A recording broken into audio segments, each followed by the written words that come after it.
कर्ज का बोझ। उन दिनों तेनालीराम की आर्थिक स्थिति ठीक नहीं चल रही थी। विवश होकर उसे महाराज कृष्णदेव राय से कर्ज लेना पड़ा। कर्ज लेते समय उसने महाराज को वचन दिया कि वह शीघ्र कर्ज चुका देगा। दिन गुजरते गए। तेनालीराम की आर्थिक स्थिति कुछ बेहतर अवश्य हुई, किंतु इतनी नहीं कि वह महाराज का कर्ज उतार सके। वह कर्ज को लेकर परेशान रहने लगा। उस परेशानी के दो हल थे। एक कि वह किसी तरह महाराज का कर्ज उतार दे, दो किसी तरह उसे कर्ज से मुक्ति मिल जाए। दूसरा हल उसे ज्यादा उचित प्रतीत हो रहा था, लेकिन वह महाराज से कहे तो कहे कैसे कि वे उसका कर्ज माफ कर दें।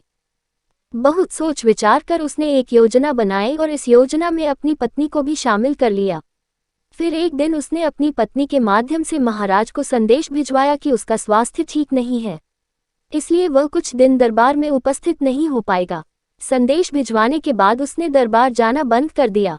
कई दिन बीत गए। तेनालीराम के दरबार न आने पर महाराज को चिंता हुई कि कहीं उसका स्वास्थ्य अधिक खराब तो नहीं हो गया, और उन्होंने तेनालीराम के स्वास्थ्य की जानकारी लेने उसके घर जाने का निर्णय लिया।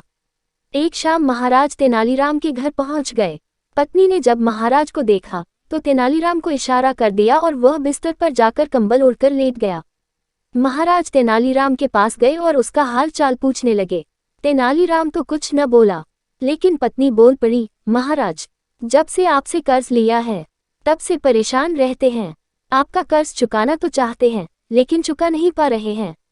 कर्ज के बोझ की चिंता इन्हें अंदर ही अंदर खाए जा रही है। इस कारण ये बीमार पड़ गए हैं। अरे, इतनी सी बात की इतनी चिंता करने की क्या आवश्यकता थी तेनालीराम? चलो, मैं तुम्हें कर्ज के बोझ से मुक्त करता हूँ। चिंता छोड़ो और स्वस्थ हो जाओ। तेनालीराम को सांत्वना देते हुए महाराज बोले।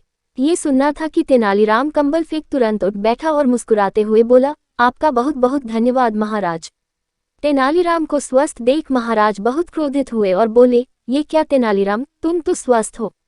इसका अर्थ है कि कर्ज से मुक्त होने के लिए तुम बीमारी का बहाना कर रहे थे। तुम्हारा इतना साहस, तुम दंड के पात्र हो। तेनालीराम ने हाथ जोड़ लिए और भोलेपन से बोला, महाराज, मैंने कोई बहाना नहीं किया। मैं सच में कर्ज के बोझ से बीमार पड़ गया था, लेकिन जैसे ही आपके मुझे उस बोझ से मुक्त किया, मैं स्वस्थ हो गया। महाराज क्या कहते? तेनालीराम की चतुराई और भोलेपन के मिश्रण ने उन्हें निःशब्द कर दिया था।